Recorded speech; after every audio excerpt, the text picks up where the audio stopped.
Villain can be লাভার পর্ব ৮ দ্বিতীয় খণ্ড। লিখেছেন মিথুগুরি। রিচার্ড বের হয়ে যাওয়ার পরপরই রেশমা গুটি গুটি পায়ে উপরে যায়। চোখে মুখে উদ্বিগ্নতা আর অস্থিরতায় ঠাসা। মানসিকভাবে নিজেকে প্রস্তুত করে নেয় এলিজাবেথের বীভৎস অবস্থায় দেখার জন্য। ফোঁস নিঃশ্বাস ফেলে ভেতরে পা রাখল রেশমা। যা ভেবেছিল তার থেকেও বিধ্বস্তভাবে আবিষ্কার করল এলিজাবেথকে। তপ্ত শ্বাস ফেলল রেশমা। পরপর আহত এলিজাবেথকে নিয়ে ফ্রেশ করিয়ে আনে। হাড় কাঁপানো ঠান্ডায় গোসল করাতে জুবুথুবু হয়ে কাঁপতে থাকে গরম। রেশমা আরেকটা কমফোর্টার বের করে এলিজাবেথের গায়ে মুড়িয়ে দিল। একদম হিমালয় পর্বতের বরফের মতো ঠান্ডা হয়ে আছে এলিজাবেথ। চোখে মুখে নেই কোনো অভিব্যক্তি। রেশমা নিষ্পলক তাকিয়ে থাকলো কিছুক্ষণ এলিজাবেথের রক্তশূন্য মুখে। গাঢ় গোলাপি ঠোঁটজোড়া ফ্যাকাশে হয়ে গিয়েছে। এই কদিনে চোখের নিচে কালো দাগ একদম আড়াআড়িভাবে জায়গা দখল করে নিয়েছে। কেন জানি এলিজাবেথের এই নিষ্পালকতা বুকে লাগছে রেশমার। হঠাৎ করে এলিজাবেথকে টেনে তুলে বসালো। এলিজাবেথ কোনো রকম বাধা দেয়নি, শুধু বাচ্চাদের মতো অবুঝ মুখ করে চেয়েছিল রেশমার দিকে। রেশমার গলায় জড়তা, সংকেচ, তবুও সাহস নিয়ে বলল, আপনি নরক থেকে পালিয়ে যান ম্যাডাম। প্রত্যুত্তরে এক চিলেতে হাসি দিল এলিজাবেথ। বলল, পথ আছে। রেশমা তৎক্ষণাৎ এলিজাবেথের পাশ থেকে উঠে ছুটে যায় টেরেসের কাছে। কাঁচ গলিয়ে বাইরে তাকিয়ে দেখল দৃষ্টিসীমানার শেষাংশ পর্যন্ত ঘন জঙ্গলের আবছা। নিচে কালো পোশাকে বেশধারী গার্ডরা অস্ত্র হাতে ঘোরাঘুরি করছে। সম্পূর্ণ এলাকা রিচার্ডের নিয়ন্ত্রণে, সেটা রেশমা জানে। জেনেও মন ছটফট করছে। পারছে না একটা মেয়ের এত কষ্ট দেখতে। আবারও গিয়ে এলিজাবেথের পাশে বসলো রেশমা। দুহাতের আজলায় চেপে ধরে এলিজাবেথের দুটি গাল। ভেজা স্বরে বলল, এখানে থাকলে তো মারা যাবেন আপনি। এই কঠিন টানপড়নের জীবনে একটুখানি সহানুভূতি, একটুখানি নরম ছোঁয়া, যেখানে ছিল না কোনো স্বার্থপরতা, নৃশংসতা বা হিংস্রতার ছায়া, ছিল শুধু মায়া, মমতা আর নিঃস্বার্থ ভালোবাসা। সেই ভালোবাসার আশ্রয়ে আর নিজেকে ধরে রাখতে পারল না এলিজাবেথ। সমস্ত সংযম ভেঙে বুকের ভেতর আটকে রাখা দুঃখের নদী ভেঙে পড়ল রেশমার বুকের উপর। রেশমা প্রথমে কিছুটা হতভম্ব হয়ে গেলেও দ্রুত নিজেকে সামলে নেয়। কোমল ভালোবাসায় মোড়া হাতে এলিজাবেথের মাথায় বুলিয়ে দিতে থাকে। কিন্তু এলিজাবেথ শান্ত হতে পারে না। বুক ফাটা কান্নায় ভেঙে পড়ে। হাউ মাউ করে কাঁদতে থাকে। সে কান্না কেবল চোখের জল নয়, বরং তার জমে থাকা সমস্ত দুঃখ, সমস্ত ব্যথা, সমস্ত ক্ষত বন্যার মতো উপচে বেরিয়ে আসে। রেশমার বুকে এলিজাবেথ যেন খুঁজে পায় হারানো এক আশ্রয়, এক স্বর্গ, যেখানে সমস্ত দুঃখ গলে গড়িয়ে যায় আর শুধু রয়ে যায় মায়া ও মমতার এক নির্ভেজাল সুর। হয়েছে কান্না? কি নিদারুণ কোমল স্বর! শিরশিরে অনুভূতিতে নিবু চোখে বুক থেকে মাথা তুলে রেশমার মুখের দিকে চাইল এলিজাবেথ। রেশমার মুখে লেপ্টে আছে অমায়িক হাসি। কান্নায় বুঝে এলো গলা। ক্ষীণ আওয়াজে বলল এলিজাবেথ, জানো, এই আদর মাখা ছোঁয়ার জন্য কত বছর ধরে বুক শুকিয়েছিল আমার। কত বছর পর মাতৃবুকের উষ্ণ ছোঁয়া পেলাম।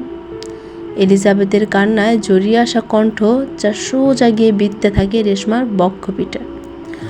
পেলব দু হাতে ওর রক্তাভ মুখশ্রীতে লেপ্টে থাকা জল মুছে দিয়ে বলল, তোমার মানে? জানি না। ভ্রু কুঁচকে ফেলল রেশমা। মানে? ভীষণ অনুভূতিতে চুপসে গেল এলিজাবেথের মন। শূন্য অভিব্যক্তি। চেহারা থেকে বাচ্চা সুলভ সেই ছাপ চলে যায়, যা মাত্র উকি দিয়েছিল। কান্নার তোর কমে আসে এলিজাবেথের। মাথা ঘুরিয়ে অন্যদিকে দৃষ্টি নিক্ষেপ করে। রেশমা তড়িঘড়ি করে কথার প্রসঙ্গ পাল্টে ফেলে এলিজাবেথের চোখে মুখে আধার দেখে কাইকুই করে রিনরিনি আওয়াজ বলল, ব্যথা হচ্ছে?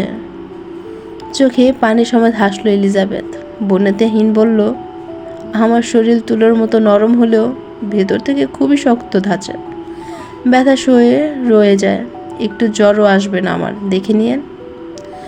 কিছুটা অবাক হলো বটে রেশমা। সে ভেবেই রেখেছিল এত কাটা ছেঁড়া শরীরের উপর পাশবিক নির্যাতনের পর জ্বর নিশ্চয়ই আসবে, কিন্তু সত্যি এলিজাবেথের গায়ের তাপমাত্রা একদমই স্বাভাবিক। রেশমাকে ভাবনার জগতে ডুবে যেতে দেখে ফিক করে হেসে দিল এলিজাবেথ। রেশমার চোখ দাঁধিয়ে গেল সেই হাসিতে। আজ প্রথম এলিজাবেথকে হাসতে দেখল। এত সুন্দর হাসিও বুঝি হয় কারোর? মন্ত্রমুগ্ধের মতো তাকিয়ে দেখতে থাকে রেশমা এলিজাবেথের হাসি। অকারণেই রেশমার ঠোঁটের কোনো হাসির দেখা মেলে। কিছু কিছু মানুষ ওপর থেকে দেখতে যেমন, ভেতর থেকে ঠিক তার উল্টো পিঠ হয়। মানব চরিত্র অদ্ভুত এক রহস্যের ধাঁধা। সেদিকে ধ্যান নেই রেশমার। চোখে শুধু ভাসছে এলিজাবেথের সুন্দর স্নিগ্ধ হাসি, যা সে আর কখনো দেখেনি। এখন কিছুটা হলো আন্দাজ করতে পারছে রেশমা রিচার্ড কেন এলিজাবেথকে তুলে নিয়ে এসেছে, আর সকলকে চোখের সামনে আসতে নিষেধ করতেও এলিজাবেথকে কেন নিজের সাথে জোর করে আটকে রেখেছে। এই দুদিনে যা বুঝতে পেরেছে রিচার্ড মানুষ হিসেবে খুবই নৃশংস হলেও নারী নাশা নেই। হিংস্র, পৈশাচিক, সাইকো মস্তিষ্ক হয়তো এক লাস্যময়ী স্বর্ণকায় নারীর সংস্পর্শে স্তম্ভিত। রেশমা খই হারিয়ে তড়িঘড়ি করে বলল, আপনি অসম্ভব সুন্দর ম্যাডাম। আচ্ছা স্যার আর আপনার মধ্যে সম্পর্কটা ঠিক কেমন? সম্পর্ক বলে এক অদ্ভুত হাসি দিল এলিজাবেথ। তাচ্ছিল্যের হাসি হেসে ভঙ্গিমায় স্থির করে থমথমে গলায় প্রত্যুত্তর করল, রক্ষিতা 25 লাখ টাকা দিয়ে কিনে নিয়ে এসেছে আমাকে আপনাদের স্যার। আপনার সৌন্দর্যের কাছে 25 লাখ টাকা খুবই নস্যি আমার মনে হয়। রেশমা থমকে যায়। রেশমা অবাক চোখে তাকায় ক্রন্দনরত দুর্বাদ্য মেয়েটির দিকে। এলিজাবেথ আকুলতা ভরা চোখে তাকিয়ে আছে রেশমার পানে। জলের টইটম্বুর চোখ হতে কয়েক ফোঁটা জল গাল বেয়ে পড়ল। এই ভেজা চোখগুলো যেন কত কি বলতে চাচ্ছে। গলায় দলা পাকিয়ে আসার কারণে তা প্রকাশ করতে পারছেন এলিজাবেথ। বহু কসরতে ভাঙ্গা গলায় শুধায়, আমি কি তোমাকে রেশমা মা বলে ডাকি? চোখ ভিজে এলো রেশমারও। চোখের পাতা কাঁপছে অনবরত। মুখে বলতে পারে না কিছুই, শুধু বুকের সাথে চেপে ধরে এলিজাবেথকে। এলিজাবেথ রেশমার বক্ষপটে জায়গা পেয়ে আবারও কাঁদতে থাকে। আজ বহু বছর পর সে উষ্ণ ছোঁয়া পেয়েছে। এই উষ্ণ ছোঁয়ায় পাহাড় সমপরিমাণ জমে থাকা কষ্ট আক্ষেপগুলো গলিয়ে নিচ্ছে উষ্ণতা। এভাবে কিছু মুহূর্ত পার হয় সদ্য মা মেয়ের সম্পর্কের বাঁধনে আবদ্ধ হওয়া দুই আড়ষ্ট নারীর। রেশমা এলিজাবেথের অগোছালো লাল চুলগুলো দু হাতের আঁচলায় নিয়ে আঁচড়িয়ে চুরো করে বেঁধে দিল। অতঃপর তেলের বাটি নিয়ে আসতেই নাক মুখ কুঁচকে ফেলল এলিজাবেথ। শীর্ণ আজে বলল, এটা কি? কেন?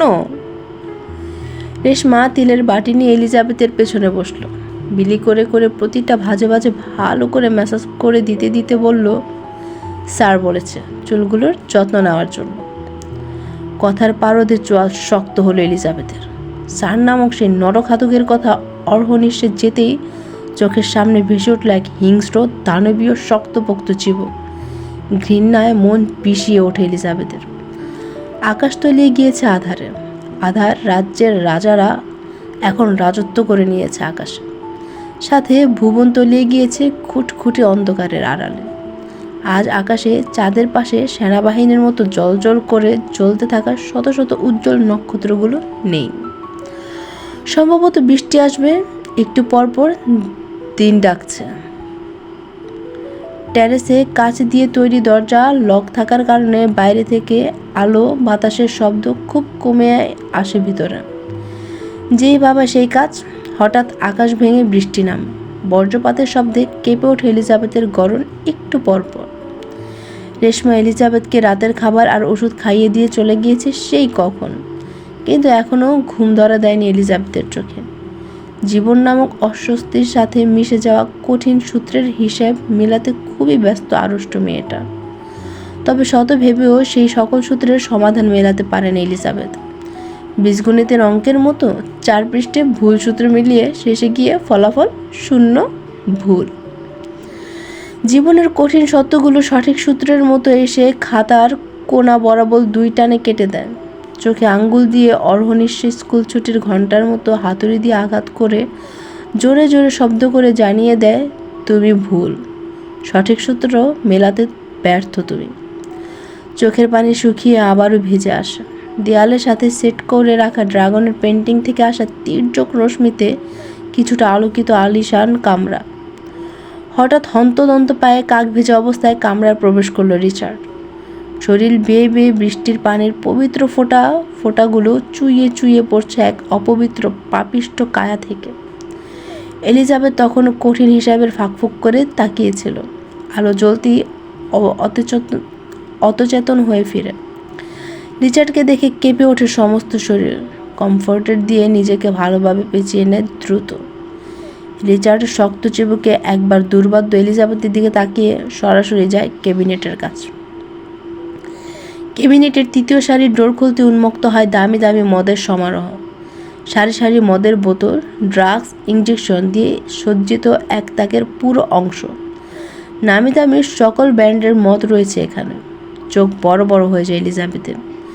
এই কদিনে সে একেবারের জন্য কিছুতে ছুঁয়ে দেখেনি। রেশমা যখন যেইটা পরিয়ে দিত সেটাই চুপচাপ গায়ে জড়িয়ে নিত। এত মদের বোতল দেখে মনে হচ্ছে এটা কারোর ব্যক্তিগত কামরা না, নিজস্ব বার। রিচার্ডের চোখে মুখে লেপ্টে রয়েছে অযাচিত ক্ষুব্ধতা। রাগে ফুঁসতে ফুঁসতে ওয়াইনের বোতল নিয়ে দুই দাঁতের ফাঁকে চাপ দিয়ে ধরে এক মোচড়ে কর্ক খুলে ফেলল খুবই দক্ষতার সহিত। বাম হাত দিয়ে গল গল করে রক্তক্ষরণের হওয়া জায়গাটায় ওয়াইনের বোতল উল্টো করে ঢালতে থাকে। দাঁতে দাঁত চেপে রিচার্ড নিজেকে শক্ত করে রাখল। চোখ বড় বড় হয়ে যায় এলিজাবেথের। আতকে ওঠে, মৃদু শব্দ করে দু হাতে মুখ চেপে ধরল। এলিজাবেথের শব্দে রিচার্ড শক্ত চোয়াল ফাঁক করে ঘুরে তাকালো সেদিকে। ললাটে বিরক্তিকর ভাঁজ। এলিজাবেথের ভয় কাতুরে চোখ দেখে পাকা হাসল। ঠোঁটের কোণায় জড়ো হয়েছে রহস্যময় সন্ধি। বোতলে থাকা সবটুকু মদ দুই ঠোঁটের ফাঁকে চেপে উপরে তুলে এক নিঃশ্বাসে শেষ করল। ঢোক গিলার কারণে বারবার উদয়মান হচ্ছে পুরুষালী রুক্ষ অ্যাডামস অ্যাপেল। বৃষ্টির পানিতে ভিজে শার্ট শরীরের সাথে আষ্টে পৃষ্ঠে জড়িয়ে আছে। অতি ফর্সা ত্বক বৃষ্টির স্নিগ্ধ ছোঁয়ায় উজ্জ্বলতা বৃদ্ধি পেয়েছে আরও দ্বিগুণ। বাচ্চাদের সকালে মোচড়ে পড়া নরম রোদ গা মাখিয়ে গোসল করানোর পর শরীরে জনসন লোশন মাখিয়ে দেওয়ার পর যেভাবে শরীর ত্বক চকচক করে, ঠিক সেভাবে রিচার্ডের গা জ্বলজ্বল করছে। পৈশাচিক আত্মার হিংস্র মানবকেও এখন লাগছে খুবই আকর্ষণীয়, ঘোর লাগার মতো। অথচ হ্যান্ডসাম সুদর্শন পুরুষের ভেতরে নেই কোনো হৃদয়। হিংস্রতা নৃশংসতার দাবানলে জ্বলে পুড়ে ছারখার হয়ে গিয়েছে সেই কবে। রিচার্ড ঠোঁটের কোণে বাঁকা হাসি ঝুলিয়ে এক পা করে এগিয়ে যায় এলিজাবেথের দিকে। গুটিয়ে যেতে থাকে এলিজাবেথ ভয় সংকীর্ণে। রিচার্ড ভেজা শরীরেই বেড়ে বসলো। বেড কেন্দ্রীয় 3 তাকের ড্রয়ার থেকে ফার্স্ট এড বক্স বের করলো। অতঃপর বক্স খুলে ব্যান্ডেজ বের করতে করতে ডাকলো, রেড। রিচার্ডের গুরুগম্ভীর হিংস্র কর্কশ গলার পরিবর্তে নিরেট ঠান্ডা স্বরে ঝড় উঠে গেল এলিজাবেথের ভেতর। তীর তীর করে কাঁপতে থাকে সমস্ত শরীর। দ্বিতীয়বারের মতো অবাক করে ডাকলো রিচার্ড ঠান্ডা গলায়, কাম ক্লোজার রেড। এলিজাবেথ দোটানায় ফেসে যায়। কি করবে? এই শান্ত রিচার্ডের আড়ালে ক্ষুব্ধ পৈশাচিক আত্মার রিচার্ডকে সে চেনে। কথার বাইরে যাওয়া মানে সে হিংস্র আত্মা জেগে ওঠা। এলিজাবেথ ডোক গিলে তটস্থ হয়ে রিচার্ডের নিকট যায়। রিচার্ড ততক্ষণে আঙ্গুল থেকে ম্যান্স ব্যাং রিং খুলে বেডসাইডে রেখেছে। এলিজাবেথকে এগিয়ে আসতে দেখে অদর এলিয়ে হাসল। হাসিটা বরাবরের মতোই দেখা গেল না দন্তপাটে। এলিজাবেথের দিকে ফার্স্ট এড বক্স এগিয়ে দিল রিচার্ড। এলিজাবেথের চোখের পাতা কাঁপছে।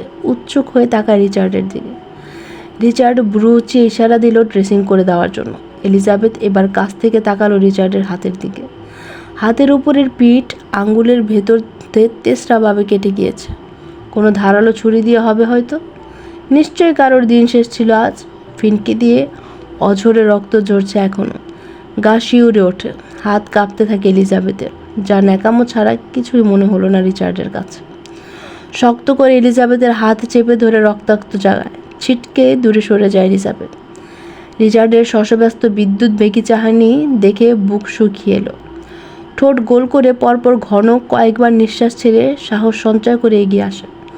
সহসায় কুটিল হাতে তুলে নিয়ে রক্ত মুছতে থাকে রিচার্ডের। ক্ষত খুবই গভীর, তবুও অভিব্যক্তি একদমই শূন্য রিচার্ডের। নির্নিমেষ তাকিয়ে থাকলো এলিজাবেথের দিকে, চেয়ে থাকলো কাঁপতে থাকা হাতের দিকে। একজন গ্যাংস্টারের সাথে থাকতে হলে রক্তকে সাদরে গ্রহণ করতে হবে, চলতি পথের সঙ্গী মনে করে। কান্নায় কণ্ঠ বুঝে এলো গলা, তবুও সাহস করে গলার জড়তা দূর করে বলল, থাকতে চাই না আমি। হিংস্রতার প্রভাবে বিড়বিড়িয়ে ওঠে পৈশাচিক সাইকো মস্তিষ্ক, তবুও কণ্ঠস্বর নিরেট ঠান্ডা। থাকতে তো তোমাকে হবেই রেড, তাও আমার সাথে। রিচার্ডের বিনয়হীন জবাবে বুক ফেটে কান্না আসে এলিজাবেথের। ঠোঁট কামড়ে যথাসম্ভব কান্না আটকানোর বৃথা চেষ্টা করল। হঠাৎ রিচার্ডের চোখ গেল ছোট কেবিনেটের ওপর রাখা একটা ছোট ঘাসফুল। অযাচিত কারণে চোয়াল শক্ত হয়ে এলো রিচার্ডের। রক্ত গরম চোখে তাকায় এলিজাবেথের দিকে, কিরমিরিয়ে বলল, ফুল কোথা থেকে আসলো? রেশমা মা বাইরে থেকে এনেছিল। রেশমা মেয়ের নাম, এটা রিচার্ড জানে, তবুও ক্ষিপ্ততা কমালো না। চিবিয়ে চিবিয়ে বলল, কোন সাহসে আমার রুমে বাইরের জিনিস আসলো উইদাউট মাই পারমিশন? ওপর থেকে দেখে আমার ভালো বলার মধ্যেই হঠাৎ আতর্কিত আক্রমণ। এলিজাবেথ চমকে গিয়ে খামছে ধরল রিচার্ডের শার্টের গলা। হেঁচকা টান দিয়ে নিজের কাছে নিয়ে আসে রিচার্ড এলিজাবেথকে। এক হাত দিয়ে পেঁচিয়ে ধরেছে নিজের সাথে এলিজাবেথের পিঠ। তীর তীর করে কাঁপতে থাকে এলিজাবেথ। রিচার্ডের গা থেকে আসা পারফিউমের ড্রাগ স্মেল নাকের ডগায় বাড়ি খাচ্ছে। আকুত ভয় রিন্দিটো এলিজাবেথ চোখ মুখ খিচে নেয় রিচার্ডের গরম নিঃশ্বাসের উত্তাপে। রিচার্ড আকস্মিক এলিজাবেথের গলায় মুখ ডুবিয়ে দেয়, শুষে নিতে থাকে শরীরের সকল ঘ্রাণ। রিচার্ডের ভেজা শরীরের সংস্পর্শে শরীরের প্রতিটা লোমকূপের শিহরণ জেগে উঠতে থাকে। হঠাৎই কিছু একটা ভেবে এলিজাবেথ কিছুটা ঘনিষ্ঠ হয় রিচার্ডের। আর একটু কাছ ঘেঁষল। রিচার্ডের ঠোঁটের আগায় জড়ো হয় বাঁকা হাসি এলিজাবেথের এহেন অপ্রত্যাশিত পদক্ষেপে। তবে ভ্রুক্ষেপ করল না, ছোট ছোট চুমুতে ভরিয়ে দিচ্ছে এলিজাবেথের কোমল গ্রীবায়। এলিজাবেথ সহসায় মুখ বুজে সব সহ্য করে নিতে থাকে রিচার্ডের এলোমেলো ছোঁয়াগুলো। কৌশলে রিচার্ডের কোমরে গুজে রাখা গানে হাত দিতে যাবে, তার আগেই ব্যথায় কুকরিয়ে উঠল সে। ছিটকে গিয়ে দূরে সরে পড়ল এলিজাবেথ। ঠোঁট থেকে ফোঁটা ফোঁটা তাজা উষ্ণ রক্ত গড়িয়ে পড়ছে। রিচার্ডের সমুদ্র নীল চোখ দুটোতে আগুনের লেলিহান, তবুও অভিব্যক্তি শান্ত নদীর ন্যায়। ঠোঁটের কোণে বক্র হাসি। হাতের পিঠি দিয়ে ঠোঁট মুছে আবারও ঝুঁকল পড়ে থাকা এলিজাবেথের উপর। রক্তাক্ত ঠোঁটে হাত দিয়ে চেপে ধরে রেখেছে এলিজাবেথ। রিচার্ড ওর চিবুক শক্ত করে চেপে ধরে হিংস্র প্রাণীর মতো গর্জে উঠল, চালাকি করো ভালো কথা, তবে করার আগে ভেবে দেখো বিপরীত পাশের মানুষটা কে। মাই ফাকিং ডার্ক রেড। বরাবরের মতো এলিজাবেথকে ছুঁড়ে ফেলে দিয়ে হনহনিয়ে ওয়াশরুমে চলে গেল রিচার্ড। এলিজাবেথ করুণ দীর্ঘশ্বাস ফেলে শূন্য বুকে দু চোখ বুজে ফেলল। হেরে যাওয়া পথিকের মতো আবারও মাঝ রাস্তায় মুখ থুবড়ে পড়ল। তলপেটের চিনচিনে ব্যথায় ঠোঁট কামড়ে বিছানার সাথে মিশে যেতে থাকলো পেটে দুহাত চেপে ধরে। লম্বা কোল্ড শাওয়ার নিয়ে তোয়াল দিয়ে চুল মুছতে মুছতে বেরিয়ে এলো রিচার্ড। এলিজাবেথ গায়ে কমফোর্ট মুড়ি দিয়ে এক দৃষ্টিতে বেড সাইডে রাখা রিচার্ডের হাতের রিংয়ের দিকে তাকিয়েছিল। রিচার্ডের উপস্থিতি টের পেয়ে মুখ ঢুকিয়ে ফেলে কমফোর্টের ভেতরে চট চলতি। ঠোঁট বাঁকিয়ে হাসলো রিচার্ড। কাউচের ওপর তোয়ালে রেখে ক্যাবিনেট থেকে ওয়াইনের বোতল বের করতে করতে উইস্কি বয়সে আওড়ালো, do you like that red? কোনো রূপ প্রত্যুত্তর আসে না কথার পারদে। রিচার্ডও আশা করে থাকে না উত্তরের জন্য। ওয়াইনের বোতল নিয়ে সরাসরি গেল ওপেন টেরেসে। ভেজা চুল থেকে তখনও টপ টপ করে পানি ঝরছে। পরনে কালো নাইট স্যুট। খোলা আকাশের নিচে দাঁড়িয়ে এক দৃষ্টিতে ঘন জঙ্গলের দিকে তাকিয়ে পুরো বোতল খালাস করল। অতঃপর সঙ্গে সঙ্গে গম গম পায়ে হেঁটে রুমে যায়। বেডে শুয়ে কমফোর্টের নিচে লেপ্টে থাকে এলিজাবেথকে একটানে নিজের কাছে নিয়ে আসে। শিউরে উঠল এলিজাবেথের অভ্যন্তর। রিচার্ডের কাছ থেকে ছোটার জন্য ছটফট করতে থাকল সে। ভয়ে গতি হারায় হৃদয় স্পন্দন। চোখ দিয়ে ছাপিয়ে জল ঝরতে থাকে অনবরত। রিচার্ডের শক্ত চোখে তাকালে ছটফটানি কমে এলিজাবেথের। ভেজা গলায় অস্পষ্ট স্বরে আওড়ালো, না প্লিজ। আমার প্রিয় কথা শেষ করতে দিল না রিচার্ড। নিরুদ্দেগহীনভাবে দুহাতে তালি বাজাতেই লাইট বন্ধ হয়ে গেল রুমে। অতঃপর আবারও এলিজাবেথকে টান দিয়ে নিজের কাছে নিয়ে আসলো, ওর ঘাড়ে মুখ গুজে দিয়ে ঘুমিয়ে যায় কোনোরূপ বাক্য ছাড়াই। বিস্ময়ে হতভম্ব হয়ে যায় এলিজাবেথ, নিঃশ্বাস নিতেও ভুলে গেল। রিচার্ডের ভারী শরীরের পুরো ভার ওর উপর দিয়ে রেখেছে। দম বন্ধ হয়ে আসছে এলিজাবেথের, তাও সরাতে পারছে না। সারাদিন ভয়ঙ্কর মিশনের পর শরীর অতিরিক্ত ক্লান্ত, পাশাপাশি ড্রাঙ্ক হওয়ার সাথে সাথেই ঘুমিয়ে পড়ল রিচার্ড। শত চেষ্টা করেও রিচার্ডকে এক চুলও সরাতে পারল না এলিজাবেথ। না পেরে নিজের শরীর ছেড়ে দেয় বিছানায়, শূন্য দৃষ্টি নিক্ষেপ করে সিলিংয়ে। অমীমাংসিত হিসাবের হিসাব আবারও মেলাতে চাইল। তার জীবনের প্রথম পুরুষ রিচার্ড, যে তাকে এত কাছ থেকে ছুঁল, লুটে নিল তার সর্বস্ব, তাও আবার এত নৃশংস এক নরখাদক, যার ভিতরে হৃদয় বলতে কিছুই নেই। এর শেষ পরিণতি কী? এমন নানা কথা চিন্তা করতে করতে একসময় এলিজাবেথও ঘুমের রাজ্যে ঘুমিয়ে গেল। কড়া ডোজের অ্যান্টিবায়োটিকের প্রভাবে এলিজাবেথের ঘুম ভাঙল অনেক দেরিতে। চোখ মেলে দেখল রিচার্ড নেই পাশে। একটা স্বস্তির নিঃশ্বাস ফেলল। নিজেকে খানিক গুছিয়ে অলসতা ঝেড়ে উঠে বসার চেষ্টা করল। ওয়াশরুমে যাওয়ার উদ্দেশ্যে বিছানা থেকে পা নামাতেই শরীর জুড়ে তীব্র যন্ত্রণা ছড়িয়ে পড়ল। ব্যথায় শিউরে উঠল। ফর্সা মুখ ক্রমশ নীলচে হয়ে গেল। ঠোঁট গোল করে লম্বা লম্বা শ্বাস নিতে শুরু করলো। যন্ত্রণায় চোখ ভিজে উঠল চলকন। একটু শান্ত হতে এদিক সেদিক তাকাতেই নজর গেল টেরেসের দিকে। পরক্ষণেই চোখ বিস্ময়ে ছানা বড়া হয়ে গেল। অবিশ্বাসে কয়েকবার হাত দিয়ে চোখ কচকালো, কিন্তু না, এটি কোনো কল্পনা নয়, এ তো সত্যি। দীর্ঘ 5 দিন কালো মেঘের রাজত্বে বন্দি থাকা আকাশে প্রথমবারের মতো সোনালি আলো ফুটে উঠেছে। সূর্যের উজ্জ্বল রশ্মি ছড়িয়ে পড়েছে চারদিকে। এক মুহূর্তের জন্য সব যন্ত্রণা ভুলে গিয়ে এলিজাবেথ তাকিয়ে রইল সেই উদ্দিত আলোয়। মনের অজান্তেই ঠোঁটের কোনো প্রশান্তির এক ঝলক ফুটে উঠল এলিজাবেথের। শিরশিরে অনুভূতি নিয়ে নিভু চোখে তাকিয়ে রইল টেরেসের দিকে। যে জায়গাটা এতদিন খাখা রোদে শুকিয়ে কোমট হয়েছিল, সেটা এখন এক স্নিগ্ধ ফুলের স্বর্গ। বিস্তৃত টেরেস জুড়ে নানান বাহারের ফুলের ভরপুর। কোথাও এক চুল পরিমাণ ফাঁকা নেই, যেন কেউ নিজের সমস্ত যত্ন আর ভালোবাসা ঢেলে সাজিয়েছে এই বাগান। প্রতিটি ফুল যেন বলছে কিপটি মিনিং, অপার উদারতায় সাজানো হয়েছে সৌন্দর্য। এলিজাবেথের চোখ জ্বলজ্বল করে উঠল। তবে বিস্ময় শেষ এখানেই নয়। চোখ ঘুরিয়ে মেঝের দিকে তাকাতে হার্টবিট বেড়ে গেল। চোখ কোটর থেকে বেরিয়ে আসার উপক্রম। পুরো মেঝে ভর্তি লাল গোলাপ। ডার্ক থ্রিমের টাইলস ঢাকা পড়ে গিয়েছে রক্তিম লালের মোহনায়। এলিজাবেথ এখনও নিজের চোখকে বিশ্বাস করতে পারছে না। এমন সময় সূর্যের আলোয় ভেজা সকালে এত বড় ধাক্কা, এক বিশাল ধাক্কা। স্নিগ্ধ সৌন্দর্যের মাঝে বিস্ময়ে ভাসতে থাকলো সে। আজ এ পর্যন্তই। আগামীতে আবার আসবো নতুন আরেকটি সুন্দর এবং রোমাঞ্চকর পর্ব নিয়ে। সবাই ভালো থাকবেন। অ্যান্ড সরি, গত কিছুদিন লেট হওয়ার কারণে হঠাৎ করে ভাইয়ার বিয়ে দেখতে আইসা বিয়ে হয়ে গেছে, তো আগাম বার্তা দিতে পারি নাই, আর বিয়ের ব্যস্ততায় পার্টও দিতে পারি না। এই কারণে এক্সট্রিমলি সরি আমার প্রত্যেক লিসেনারকে। And please like, share and do subscribe আমার ছোট্ট উপন্যাসী আমি। Thank you.